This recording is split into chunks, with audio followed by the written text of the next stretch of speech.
Assalamualaikum warahmatullahi wabarakatuh. Salam semangat untuk kita semua.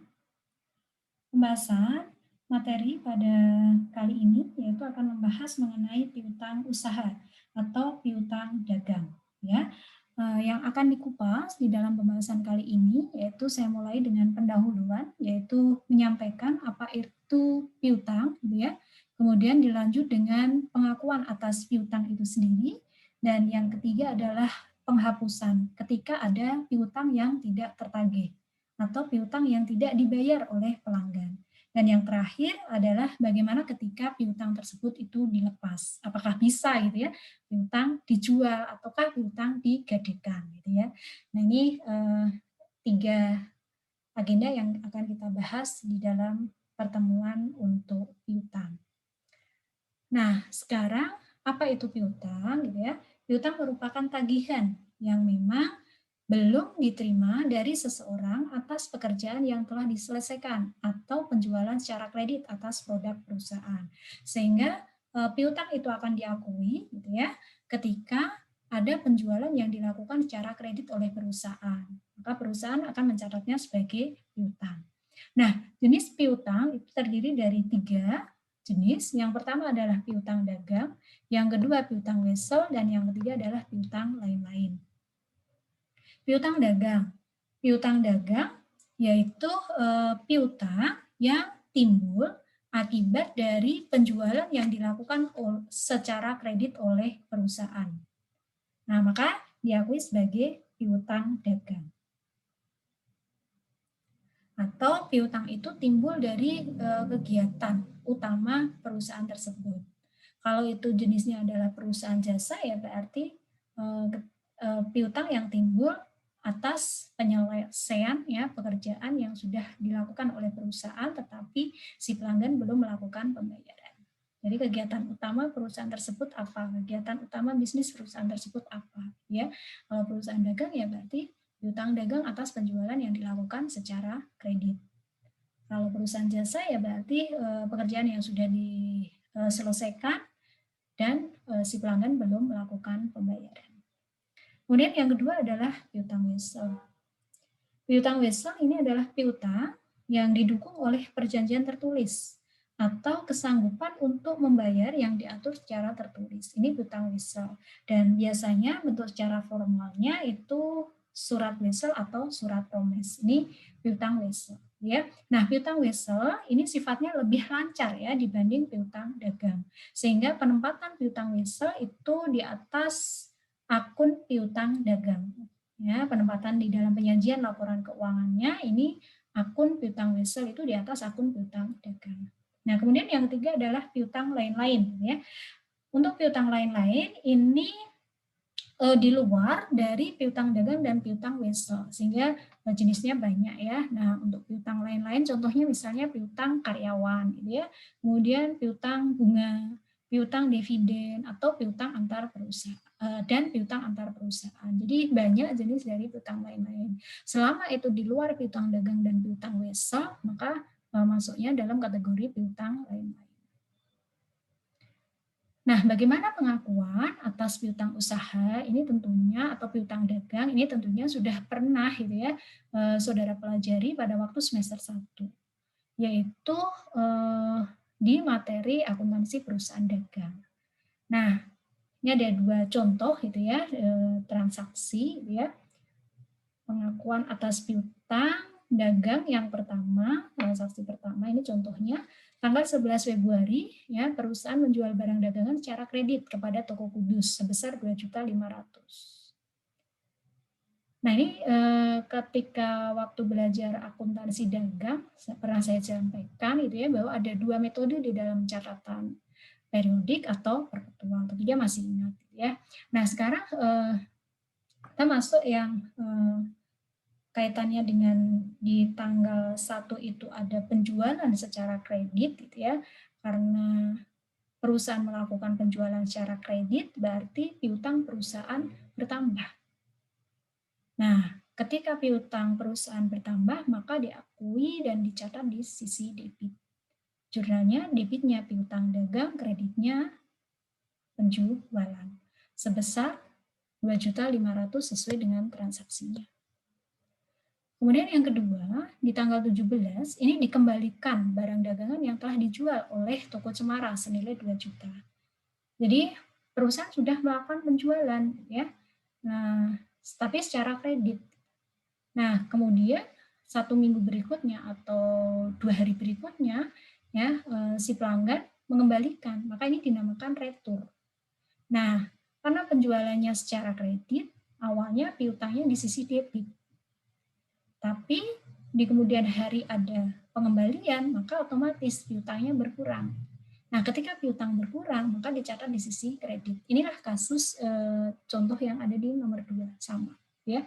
Nah, maka ketika ada retur penjualan, maka akan mengurangi piutang dagang, sehingga piutang dagangnya dicatat di sisi kredit, debitnya adalah retur penjualan. Senilai berapa sesuai transaksinya? 2 juta.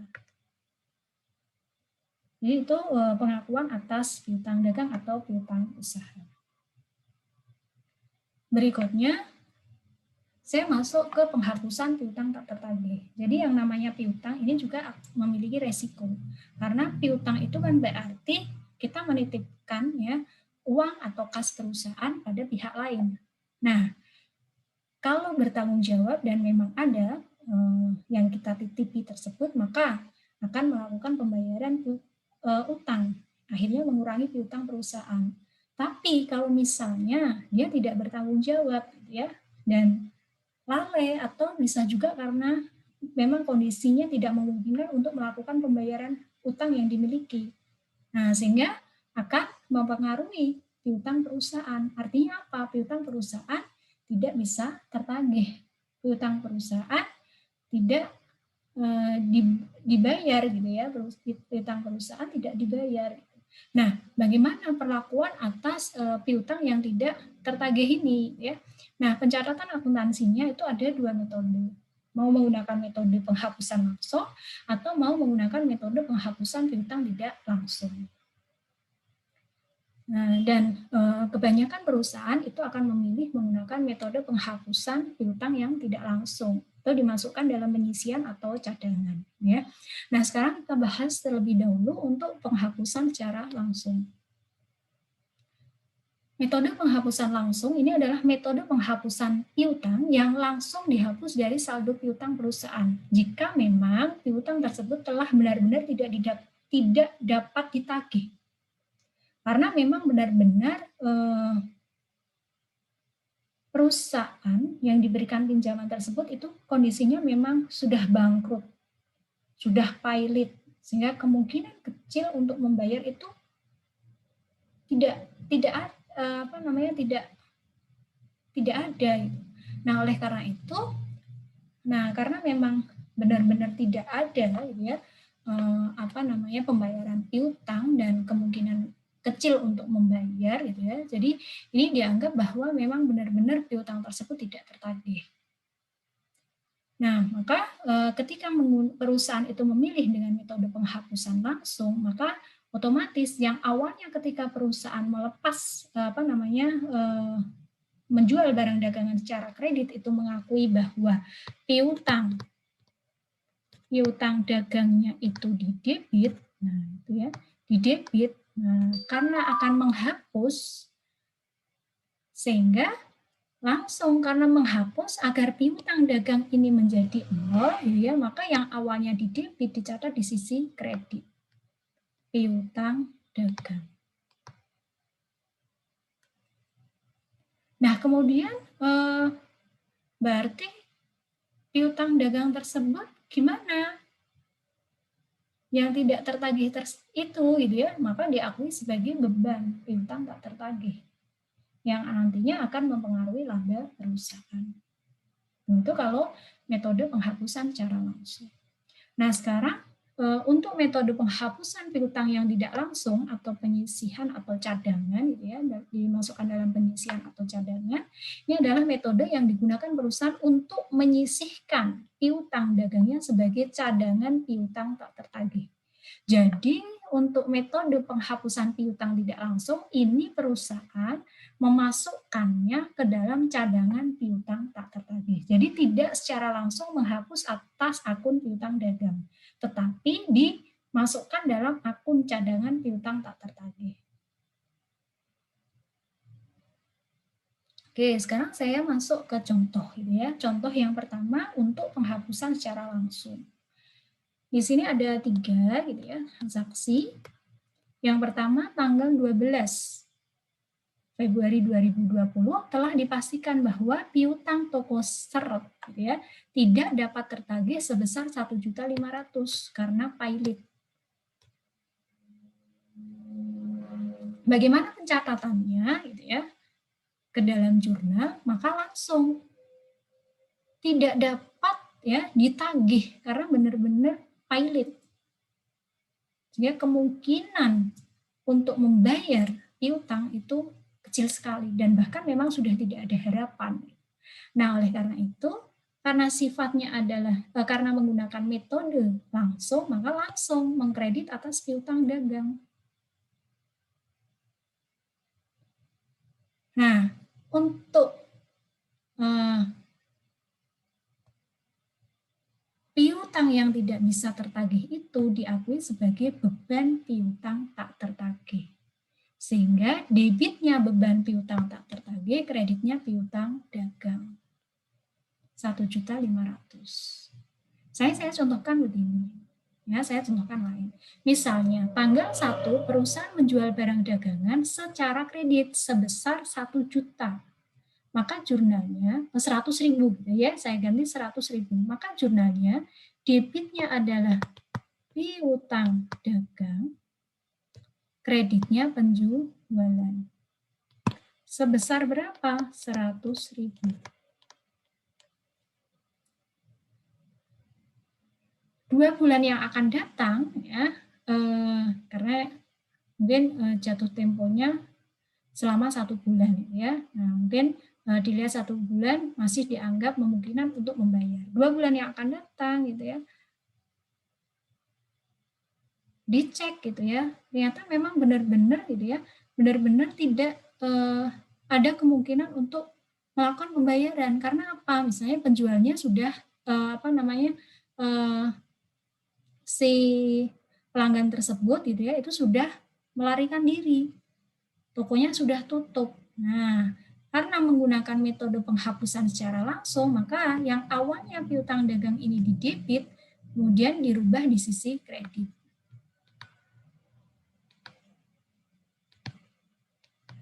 Nah, sehingga awalnya debit dirubah sisi kredit, maka piutang dagangnya 0. Nah, terus gimana penjualan yang dilakukan secara kredit ini diakui sebagai apa gitu ya? Berarti perusahaan rugi dong. Iya. Maka perusahaan mengakuinya sebagai beban. Beban piutang tak tertagih. Senilai berapa? 100.000.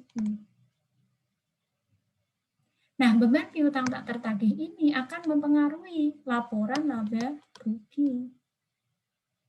Sehingga akan mempengaruhi laporan laba rugi perusahaan. Itu untuk transaksi yang pertama. Nah, kemudian yang kedua, tanggal 15 Februari Toko Merdeka datang ke perusahaan. Ya, nah ini kasus beda lagi ya. Awalnya Toko Merdeka ini sudah dihapus. Perusahaan ya, awalnya Toko Merdeka ini sudah dihapus piutangnya. Karena memang dilihat kondisinya benar-benar nggak bisa untuk melakukan pembayaran piutang. Nah, akhirnya perusahaan melakukan penghapusan atas piutang. Ya, berarti ya dicatat debitnya beban, piutang tak tertagih, kreditnya piutang. Nah, tapi tiba-tiba tanggal 15 Februari, si Toko Merdeka datang ke perusahaan dan berjanji akan melakukan pembayaran utangnya yang sudah dihapus oleh perusahaan senilai 2.700.000. Sudah dihapus, tiba-tiba datang. Apakah perusahaan menolak uang 2.700.000? Sudah nggak usah dibayar karena sudah saya hapus. Tidak, gitu ya. Nah, tetap diterima. Gitu. Nah, pencatatannya bagaimana? Maka pencatatan yang dilakukan di sini mengembalikan, gitu ya, mengembalikan debitnya piutang dagang, kreditnya beban piutang tak tertagih. Kan awalnya pada waktu dia menghapus itu seperti ini, debitnya beban piutang dagang, kreditnya piutang dagang. Debitnya beban piutang tak tertagih, kreditnya piutang dagang. Tapi karena tiba-tiba datang ya dan berjanji ingin melakukan pembayaran gitu ya, utangnya, maka dibalik, debitnya piutang dagang, kreditnya beban piutang tak tertagih. Nah, kemudian janjinya ditepati nih oleh Toko Merdeka. Tanggal 21, pemilik Toko Merdeka datang dan membayar utang yang sebesar 2.700.000. Datang membayar. Nah, berarti perusahaan ya mendapatkan uang. Nah, maka ya uang tersebut atas transaksi apa? Atas transaksi piutang gitu loh. Sehingga debitnya kas, kreditnya piutang dagang. Sehingga ya di sini nominalnya sama 2.700.000. Maka akhirnya terselamatkan ya, tidak akan mempengaruhi laporan laba rugi perusahaan. Karena akhirnya piutangnya terbayarkan. Oke, berikutnya saya masuk ke metode yang kedua, yaitu metode penghapusan piutang tidak langsung. Masuk dalam penyisian atau cadangan. Nah, di sini ada 4 transaksi gitu ya. Transaksi yang ketiga dan keempat ini sama dengan apa yang saya contohkan di metode langsung. Tapi nanti bagaimana bedanya kita lihat ya. Nah, sekarang transaksi yang pertama. Tanggal 31 Desember diperkirakan terdapat piutang yang tidak dapat ditagih sebesar 1 juta untuk tahun 2020. Yang kedua, tanggal 10 Februari dipastikan bahwa piutang toko mendesak tidak dapat tertagih senilai 700.000 karena pilot. Kita bahas satu-satu. Yang pertama dulu, transaksi yang pertama. Diperkirakan ada 1 juta yang tidak dapat ditagih. Nah, maka jurnalnya, jurnalnya untuk metode yang tidak langsung di sini berarti di tanggal 31 Desember, kalau langsung kan di sini akunnya langsung ya, piutang dagang. Tapi karena ini menggunakan metode tidak langsung, maka akunnya adalah penyisihan piutang ragu-ragu. Atau ada juga yang menyebut cadangan penurunan nilai piutang. Ya. Nah, kenapa dikatakan piutang ragu-ragu? Karena ini diragukan ya antara akan terbayarkan atau tidak kan gitu, sehingga akunnya penyisian piutang ragu-ragu. Debitnya beban piutang tak tertagih. Yang membedakan mana antara langsung dan tidak langsung ini di sisi kredit ini. Kalau secara langsung itu langsung piutang dagang. Kalau secara tidak langsung maka akunnya penyisian piutang ragu-ragu. Nominalnya sama 1 juta. Yang kedua, tanggal 10 dipastikan bahwa piutang toko mendesak tidak dapat tertagih senilai 700.000 karena pilot. Dipastikan memang tidak dapat tertagih. Ya. Karena dipastikan benar-benar tidak dapat tertagih, ya berarti langsung mengkredit piutang dagang. Karena tadi udah ya penyisian piutang ragu-ragu awalnya disisihkan dulu, dicadangkan, berikutnya ya bulan berikutnya dipastikan gitu kan benar-benar tidak dapat tertagih, ya sudah berarti mendebit atas penyisian piutang ragu-ragu, kemudian mengkredit atas piutang dagang sebesar 700.000. Nah, selanjutnya ya, ini yang ketiga dan keempat ini sama dengan apa yang saya contohkan di piutang metode penghapusan secara langsung. Tapi bedanya ini dengan metode penghapusan tidak langsung. Jadi awalnya sudah dihapus, tapi tiba-tiba si Toko Merdeka datang. Ya, saya jelaskan lagi. Datang dan berjanji akan membayar. Perusahaan nggak mungkin menolak, tetap menerima. Ya. Nah ini berkaitan dengan pengaruhnya terhadap laporan laba rugi. Ya. Nah tetap menerima. Nah pada waktu menerima, maka ya dia karena belum dibayar piutangnya ya, tapi baru berjanji, maka mengembalikan atas penghapusannya tadi. Debitnya piutang dagang, kreditnya penyisian piutang ragu-ragu. Nah, ini bedanya di sini ya. Penyisihan piutang ragu-ragu. Kalau tadi ya di metode langsung, saya bukakan kembali, itu beban piutang tak tertagih. Itu kalau di metode langsung. Kalau di metode tidak langsung, saya ulangi lagi, penyisian piutang ragu-ragu. Sehingga ada akun penyisian piutang ragu-ragu. Nah, kemudian tanggal 21, janjinya ditepati. Mohon maaf. Janjinya ditepati, dilakukan pembayaran. Nah, karena dilakukan pembayaran, maka ya perusahaan menerima kas, mengurangi piutang, sehingga debitnya kas, kreditnya piutang dagang 2.700.000. Ini metode penghapusan atas piutang tak tertagih. Jadi ada dua, gitu ya. Yang pertama adalah secara langsung, yang kedua tidak langsung. Nah, untuk metode penghapusan piutang secara tidak langsung, ya, ini sebenarnya ada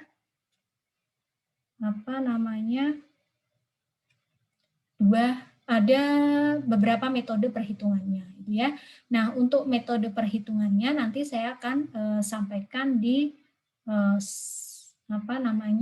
materi tersendiri, ya, materi untuk penghitungan besarnya penyisihan atau cadangan. Nah, berikutnya saya masuk pada pelepasan atas piutang. Jadi, piutang yang dimiliki oleh perusahaan itu bisa dilepas dengan menjual atas piutang tersebut. Bisa juga dilepas dengan menggadaikan atau menjaminkan piutang tersebut, selama ada yang mau menerima. Tapi kalau nggak ada yang mau menerima, ya sudah, gitu ya. Oke, karena piutang ini akan mempengaruhi operasional perusahaan. Nah, kalau misalnya perusahaan tidak ada uang cash, kan akhirnya perusahaan tidak bisa melakukan proses produksi. Itu contoh sederhana aja. Sehingga di sini ketika memang perusahaan benar-benar nggak ada dana, gitu ya, maka perusahaan mencari cara. Dengan cara apa? Ya, bisa menjual piutang, bisa menjaminkan piutang atau menggantikan piutangnya. Nah, ini saya contohkan untuk penjualan piutang. Melepas piutang dengan melakukan penjualan atas piutang. Pada tanggal 1 Desember 2020, ini ya, PT Bima menjual piutang. Jadi PT Bima itu memiliki piutang nominalnya 2.500.000. Dijual kepada Bank Beta. Bank Beta membayar senilai 2 juta. Dengan diskon 5%, sedangkan 500.000 ditentukan sebagai cadangan kemungkinan retur penjualan dan penghapusan piutang. Yang namanya piutang ini memiliki resiko. Iya, kalau yang kita kasih utang, gitu ya, yang kita kasih utang atau kita kasih pinjaman itu akan mengembalikan. Kalau tidak, kan berarti perusahaan rugi, kan gitu. Rugi dari mana? Dari piutang yang tidak dibayar. Nah, oleh karena itu, ketika perusahaan menjual piutangnya tentunya akan dibayar lebih rendah, ya, atau lebih kecil dari piutang, dari nominal piutang sebenarnya. Maka di sini contohnya di nomor 1 ini total piutangnya 2.500.000, tapi Bank Beta hanya membayar 2 juta. 500-nya untuk apa? 500-nya di sini disampaikan sebagai cadangan kemungkinan ketika ada retur penjualan dan penghapusan piutang. Nah, kemudian berikutnya, baru nanti saya bahas ya, berikutnya ini tanggal 15 Desember, terjadi pengembalian barang oleh debitur senilai 200.000 dan penghapusan piutang 100.000 karena tidak tertagih. Ya, pertengahan bulan Desember, kemungkinan ini yang dicadangkan ini benar-benar terjadi, gitu ya, adanya pengembalian dan adanya penghapusan piutang. Nah, tanggal 31 Desember seluruh piutang oleh Bank Beta sudah lunas. Nah, kemudian nasibnya gimana ini? Tadi dicadangkan 500 gitu ya, tapi ternyata hanya kepake 300. Nasibnya seperti apa? Nah, ini nanti kita bahas satu persatu. Sekarang yang pertama ya.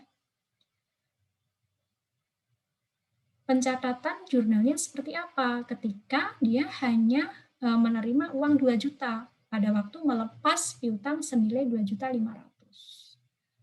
Awalnya piutang perusahaan itu kan dicatat di sisi debit. Tapi karena dilepas, maka berubah posisinya kredit 2.500.000. Nah, 2.500.000 itu gitu ya. Itu hanya dibayar 2 juta. 500-nya itu untuk cadangan. Nah, maka 500.000-nya itu berarti diakui perusahaan sebagai piutang kepada Bank Beta sebesar 500.000. Nah, kemudian tadi disampaikan, berarti kas yang diterima berapa? Di sini ada diskon 5%, gitu ya. Nah, maka harus dihitung dulu diskonnya. Beban atas penjualan piutang berarti gitu ya, 5% dari 2 juta. 5/100 gitu ya. 5% dikali 2 juta. Sehingga ketemu 100.000. Ini bebannya. Beban atas penjualan piutang. Karena ketika beban bertambah, maka dicatat di sisi debit. Nah, maka kas yang diterima berapa? Atas penjualan piutang. Kan yang diharapkan adalah uang. Maka perusahaan memperoleh kas. Kasnya berapa yang diterima? Tidak 2 juta karena kepotong atas beban penjualan piutang. Sehingga 2 juta dikurangi 100.000. Ketemu 1.900.000.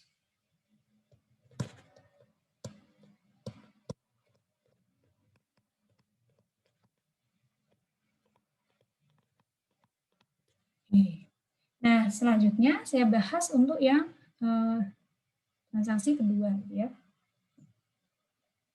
Terjadi pengembalian barang oleh debitur senilai 200 dan penghapusan piutang 100.000 karena tidak tertagih.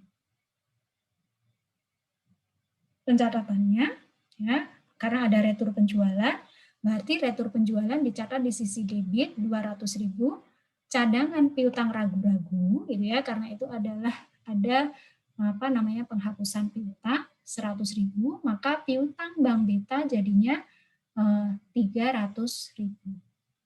Jadi yang awalnya piutang Bank Beta itu 500.000 ya. Nah, sudah digunakan untuk retur penjualan 200, cadangan piutang ragu-ragu 100, maka piutang Beta itu berkurang 300.000. Berarti saldonya berapa? 200.000. Maka ketika itu lunas ya, saya menginjak langsung ke poin 3 ya. Seluruh piutang Bank Beta sudah lunas. Nah, ketika lunas maka itu dikembalikan gitu. Sehingga ketika dibayarkan langsung ya berupa uang maka diakui sebagai kas. Tapi ketika belum dibayarkan di tanggal 31 maka diakui sebagai piutang. Sehingga jurnalnya debitnya piutang atau kas, kreditnya piutang Bank Beta 200.000. Sehingga ketika sudah dibayar oleh Bank Beta maka piutang Bank Beta tidak ada lagi. Ya, diganti oleh kas 200.000. Ini untuk yang penjualan. Ya, sekarang yang penjaminan piutang atau menggantikan piutang. Hampir sama ya, nggak terlalu jauh, gitu ya, karena ini melepas atas piutang, berarti tentunya piutangnya yang awalnya di sisi debit berubah posisinya menjadi kredit.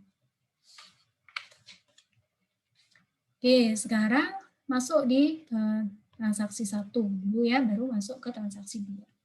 Tanggal 1 Desember 2020, PT Bima menjaminkan piutang 2.500.000 dengan memperoleh pinjaman dari Bank Beta senilai 2 juta, bunga 12% per tahun dari saldo akhir tahun hutang berjalan. Beban pinjaman 15.000. Maka dicatat dulu ya untuk transaksi yang pertama ya. Nah, sekarang mencatat perolehan pinjaman ya. perolehan atas pinjaman ya. Kasusnya sama ya, 2.500.000, tapi Bank Beta hanya memberikan pinjaman 2 juta. Nah, maka mohon maaf, slide-nya. Nah, hanya memberikan pinjaman 2 juta, maka hutang atas jaminan piutang kan ini 2 juta. Nah, sekarang ya, kas yang diperoleh berapa? Apakah sama 2 juta gitu ya? Ternyata tidak gitu ya, karena di sini dikenakan beban pinjaman 15.000 sehingga 2 juta dikurangi 15.000. Maka kas yang diperoleh itu 1.985.000 sehingga pencatatan ke dalam jurnalnya debitnya kas 1.985.000, beban pinjaman 15.000, debit kreditnya baru utang atas pinjaman utang atas jaminan piutang 2 juta. Kenapa bank tidak berani memberikan 2.500.000 seperti yang saya sampaikan tadi, bahwa yang namanya piutang ini memiliki resiko kemungkinan tidak tertagih. Nah, itu kemudian berikutnya yaitu mencatat piutang dagang yang telah dijaminkan ya. Nah, piutang dagang yang telah dijaminkan 2.500.000 ini. Nah, maka jurnalnya debitnya piutang dijaminkan, kreditnya piutang usaha. Senilai berapa? 2.500.000 karena piutang yang dimiliki itu 2.500.000. Berikutnya di transaksi kedua ya, tanggal 15. Tanggal 15 ya, Desember 2020 piutang dibayar pelanggan senilai 1 juta. Kemudian PT Bima membayarkan ke Bank Beta ditambah dengan bunga. 15 Desember ternyata ada pelanggan ya, perusahaan membayar sebesar 1 juta. Nah, ketika dibayar 1 juta ya, maka pencatatannya pada waktu menerima pembayaran piutang ya, maka jurnalnya debitnya kas, kreditnya piutang dijaminkan sebesar 1 juta. Nah, kemudian baru melakukan pencatatan atas pembayaran perusahaan maju kepada Bank Beta. Nah, maka di sini dibayarkan kasnya. Apakah kas yang dibayarkan itu sama 1 juta yang diperoleh oleh pelanggan tadi 1 juta terus kemudian dibayarkan kepada bank? Tidak, karena bank tadi di sini disampaikan ada bunga 12% per tahun. Sehingga